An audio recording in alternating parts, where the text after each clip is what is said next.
ভাই আহমদুল্লাহ জানতে চেয়েছেন, সূরা ফাতিহার পরে অন্য সূরার মাঝখানে থেকে পড়লে তখন কি বিসমিল্লাহ পড়তে হবে?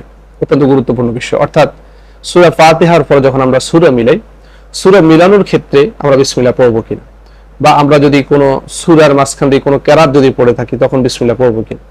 সাহাবাই কেরামের হাদিসের মধ্যে আমরা যে বিষয়টি পাই যে সূরা ফাতিহার পরে যদি বিসমিল্লাহ পড়তে হয়, যেমন আমি সূরা ফিল শুরু করলাম, যেহেতু সূরা শুরু করলাম, সূরা শুরু করার কারণে যেটি ফতুয়া শামির মধ্যে রয়েছে যে সূরা শুরু করার কারণে সেখানে আমরা বিসমিল্লাহ পড়তে হবে।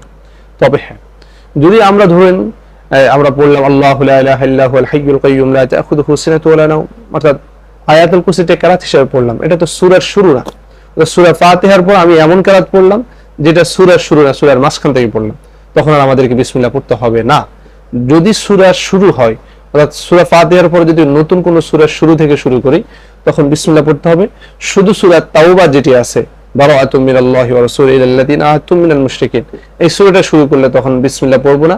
বাকি অন্যান্য সূরা যদি শুরু করি তখন আমরা বিসমিল্লাহ পড়ব। বিসমিল্লাহ পড়া সুন্নাহ। আল্লাহ তাআলা আমাদেরকে বুঝার সেই তৌফিক দান করুক। আসসালামু আলাইকুম ওয়া রাহমাতুল্লাহি ওয়া বারাকাতুহু।